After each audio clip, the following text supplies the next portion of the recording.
With the launch of the DJI Mini 4 Pro now known to be this Monday, the 25th of September, we're going to give you all the details we have ahead of the day in just 4 minutes, which, as usual with the DJI marketing machine, I mean leaks, is pretty much everything. Before we launch, if you're new here, hit the subscribe button for more drone content and to find out about the next DJI leaks. For our awesome regular viewers, hit the like button nice and early. It helps and it's free. Actually, whilst we're on this, let me know in the comments if you're waiting to buy a Mini 4 Pro or intend sticking with your existing drones. Are you upgrading from the Mini 2 or the 3? Online commenters are calling the Mini 4 Pro the Mini Air 3, and looking at the specs and even pictures, you can see why. The Air 3 is a C1 rated drone, so it has a lot of the same benefits airspace wise as the Mini series in the EU, but certainly here in the UK, having the Air 3 level specs on a sub 250 gram drone will be exciting to many people. Flight time with the standard battery is similar to the 3 with 34 minutes. Impressive as they still combine that with sub 250 grams. One question we've had a lot on this release is related to batteries. There are again 2 battery sizes coming, one about 2600 mAh, the other around 3800 mAh. This time, however, there is strong information to suggest both will be available in the EU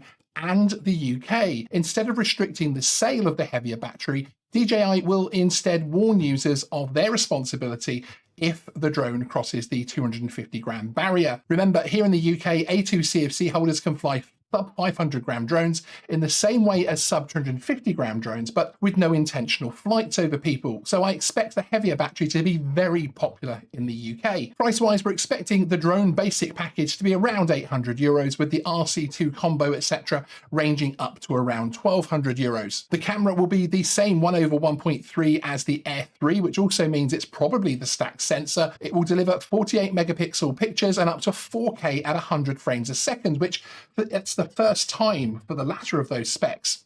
Will the sensor be restricted a little?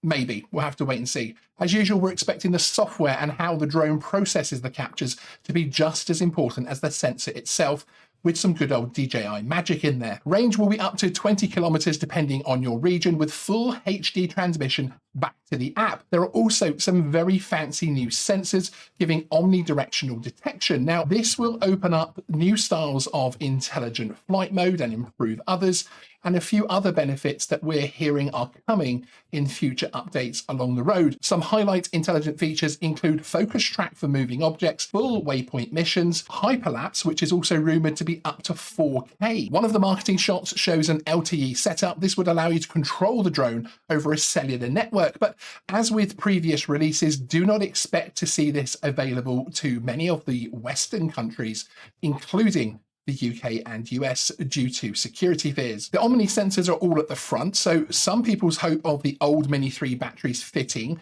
could be realised. The front feet are back as well, which is going to help with landing stability. The bottom of the aircraft shows new sensors, plus what seems to be the same LED light as the Air 3. This has helped me a lot in terms of VLOS on the Air 3, as you can switch it on at any time. So I welcome the addition of this light to the small drone. The propeller tidy also makes a popular return to the bundle. It's amazing how these small details can really excite people. The RC2 is absolutely fantastic. You also have the benefit of using one screen controller for this and the Air 3 until such time as DJI give us backwards compatibility, of course. That is the Mini 4 Pro in 4 minutes. Sean out.